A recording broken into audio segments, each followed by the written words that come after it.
जैसे किशनगढ़ की राजकुमारी चारुमती। ऐसा कहते हैं कि बाद दिवाली के आसपास का समय था, राजकुमारी चारुमती अपने महल में बैठी थी। बाहर आवाज आएगी, चित्र खरीद लो, पेंटिंग्स खरीद लो। राजकुमारी चारुमती ने अपनी नौकरानी को भेजा कि देखो बाहर कौन है। बाहर एक बूढ़ी महिला पेंटिंग्स बेच रही थी। उस बूढ़ी महिला को महल के अंदर बुलाया गया, उससे बहुत सुंदर सुंदर पेंटिंग्स खरीदी गई, कुछ हिंदू देवी देवताओं की, कुछ हिंदू राजा रानियों की, जैसे भगवान शिव, भगवान गणेश, भगवान राम, भगवान कृष्ण, कुछ राजाओं के जैसे सांगा, कुंभा, प्रताप, हमीरदेव चौहान, पृथ्वीराज चौहान। उस बूढ़ी महिला की खूब अच्छी खासी बिक्री हुई। उसने कहा राजकुमारी थैंक यू, मैं सुबह से निकली थी, कोई बिक्री नहीं हो रही थी, तूने सारी पेंटिंग ही ले ली। अब मेरे पास एक बड़ी सी पेंटिंग और है, ये तुम ले लो तो मेरा तो बाहर उतरे। राजकुमारी ने कहा दिखाओ वो कौन सी पेंटिंग है। उसने एक बड़ी सी पेंटिंग दिखाई। राजकुमारी ने कहा पर ये कौन? अरे कि तुम इनको नहीं जानती, शहंशाह हिंदुस्तान मुगलिया सल्तनत के बादशाह आलमगीर औरंगजेब खुद है। उसने कहा अच्छा औरंगजेब है कि हाँ दे दे, ये पेंटिंग भी दे दे। सारी पेंटिंग ली, रुपए बताओ कितने, इतने रुपए, ये पकड़ रुपए। 2 मिनट बैठ बूढ़ी माई, 2 मिनट बाद चाय पी के चली जाना। बूढ़ी महिला वहीं बैठी रही। राजकुमारी ने अपनी सहेलियों को कहा इस पेंटिंग पे एक एक जूता मारो। सारी सहेलियों ने अपनी जुत्ती उतारी, पेंटिंग की मारी, पेंटिंग बापड़ी चिंदी चिंदी हो गई। फटी हुई पेंटिंग उस बूढ़ी महिला को दी और कहा औरंगजेब को जाके कह देना चारुमती ने फाड़ी है। बूढ़ी महिला दिल्ली गई, उसने जाके कहा किशनगढ़ में राजकुमारी चारुमती है और उसने तेरी पेंटिंग के टोटे टोटे कर दिए। औरंगजेब को बड़ा गुस्सा आया। औरंगजेब ने हाथों हाथ किशनगढ़ की लैंडलाइन पर फोन घुमाया कि मैं राजकुमारी चारुमती से विवाह करना चाहता हूं। किशनगढ़ वालों की क्या औकात औरंगजेब को मना करे। उन्होंने कहा सर आओ, उसे 2 दिन पहले मिस कॉल देना, टेंट तान लेंगे हम। तो यह बात राजकुमारी चारुमती को पता चली कि मेरा विवाह किससे करने वाले हैं। उसने अपने भाई को कहा, उसके भाई का नाम था मान सिंह। अपने भाई को बुलाकर ये क्या तरीका है और आप मेरी शादी औरंगजेब से कैसे कर सकते हो? भाई औरंगजेब बड़ा राजा है, हम नहीं करेंगे, वो हमला करेगा।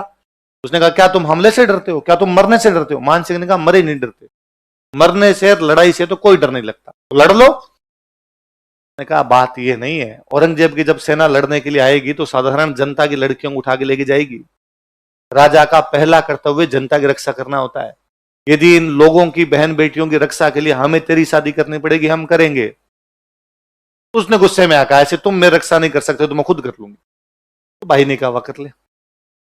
अब राजकुमारी चारुमती को लगा अपनी रक्षा कौन करे, और उसे याद आया कि एक दिन टीवी पर एड आ रहा था,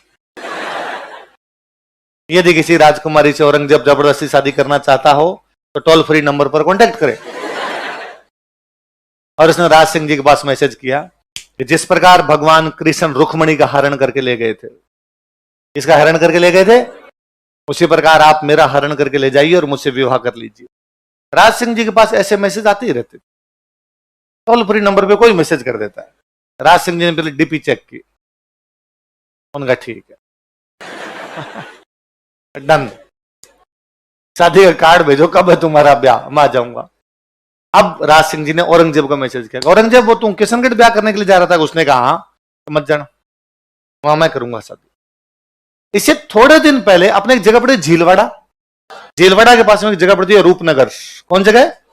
रूपनगर की एक राजकुमारी जिसका नाम था चंचल कुमारी। क्या नाम था? औरंगजेब चंचल कुमारी से शादी करना चाहता था, राज सिंह पहले जाके शादी करके आ गया। औरंगजेब ने कहा ये क्या तरीका है, मतलब चंचल कुमारी से भी तू करके आ गया, चारुमती से भी तू कदे एस फूलते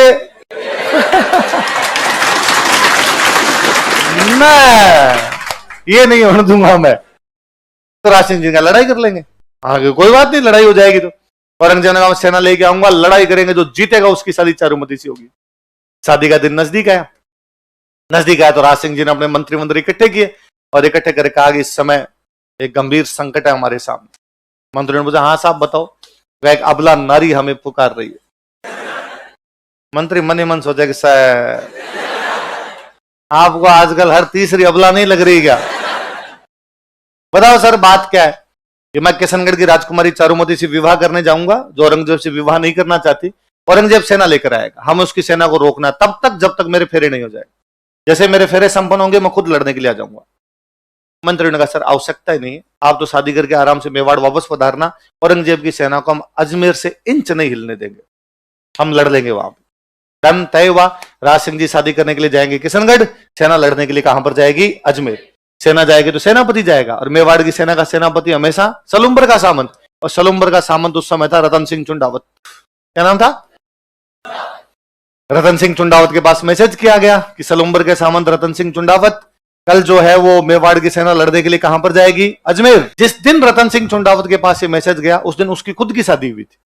तो बॉर्डर मूवी में सुनील शेट्टी के पास ऐसा मैसेज आया था कि आपको लड़ने के लिए जाना और उसकी शादी हुई थी? नहीं, या ऐसा मैसेज किसके पास आया? ऐसा कितने लोग हैं जिन्होंने बॉर्डर मूवी नहीं देख रखी? बॉर्डर मूवी जो है वो नहीं देख रही, तुमने नहीं देख रखी, कार्ड जमा करो रे इनके। कल एक भी क्लास में नहीं बैठना चाहिए तुम्हारे में से। बॉर्डर मूवी सबको देखनी है। जिन्होंने नहीं देख रखी वो आज घर पे जाके देखें, जिन्होंने देख रखे वो रिवीजन करें। सलूम्बर के सामंत रतन सिंह चुंडावत, उनके पास मैसेज हुआ कि आपको अपनी सेना लेके कहां पर जाना है? अजमेर। क्योंकि वहां पे किससे लड़ाई करनी है? औरंगजेब। क्योंकि राज सिंह जी शादी करने के लिए कहां पधार रहे हैं? किशनगढ़। कौन सी राजकुमारी से? और उसी दिन रतन सिंह चुंडावत की खुद की शादी हुई थी। बूंदी की एक खाड़ी रानी थी उनकी। कहां की रानी थी?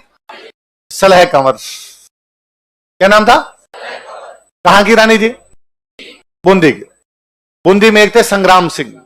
बूंदी में कौन थे? संग्राम सिंह राजकुमार जी। बूंदी में हाड़ा चौहानों का राज था, इसलिए बूंदी की जो रानियां होती उनको क्या बोलते थे?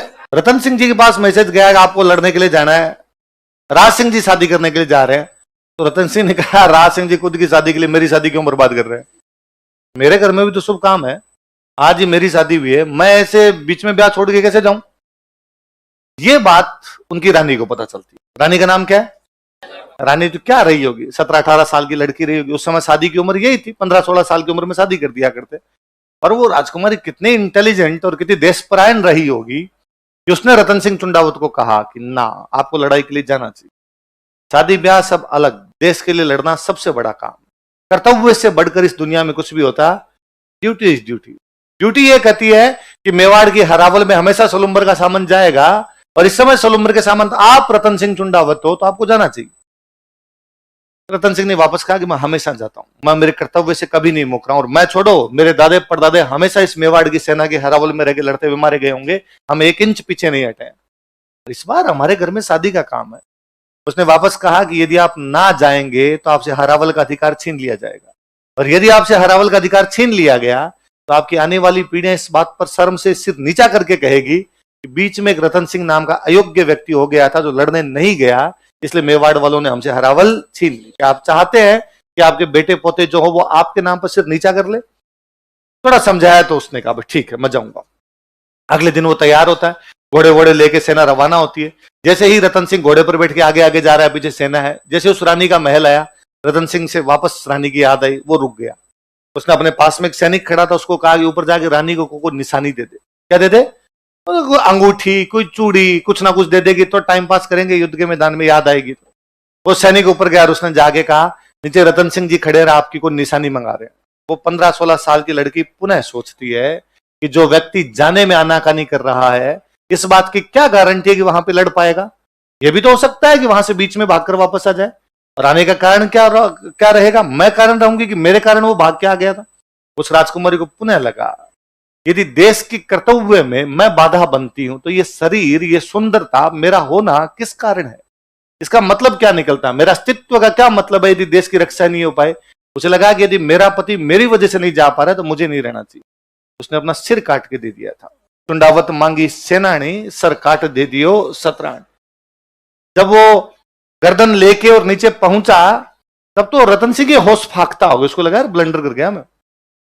और अब क्या किया जा सकता था? अब पछताए हो तो जब रतन सिंह वो राजकुमारी जी उसके जो बाल थे उसको अपनी गर्दन में बांधता है, उस लटकाता उसकी गर्दन को।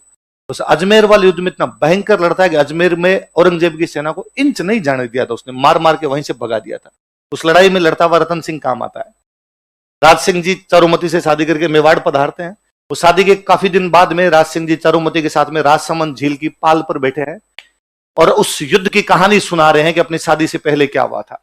और राज सिंह जी कहते हैं, ओ रतन सिंह चुंडावत अजमेर में लड़ता हुआ मारा गया। राजकुमारी चारुमती, रानी चारुमती कहती, अरे उसके बाद क्या हुआ? राज सिंह जी कहते हैं, वो दोनों मारे गए इसलिए हम दोनों साथ बैठे हैं। उस दिन वो ना मारे जाते तो आज हम दोनों साथ बैठते। देश का इतिहास ऐसे अनगणित कहानियों से भरा पड़ा है। हम केवल राजा रानियों का इतिहास पढ़ते हैं, उसके साइड के किस्से इतने अलग से हैं, इतने हैरतंगेज करने वाले हैं। किसी कवि ने बहुत बाद में कहा कि हनुमान जी जब मां सीता से मिले थे ना अशोक वाटिका में, तो उन्होंने मां सीता को कहा था कि आपको निशानी दीजिए ताकि मैं राम जी को कहूं कि मुझे सीता जी मिले थे। तो सीता जी ने उनको अपना एक आभूषण दिया था, चूड़ामणि। क्या दिया था? चूड़ामणि का आभूषण होता है, वो निकाल के दिया था। कोई कवि कहता है कि सतरी सेनानी चाही समर सलुम्बर धीस।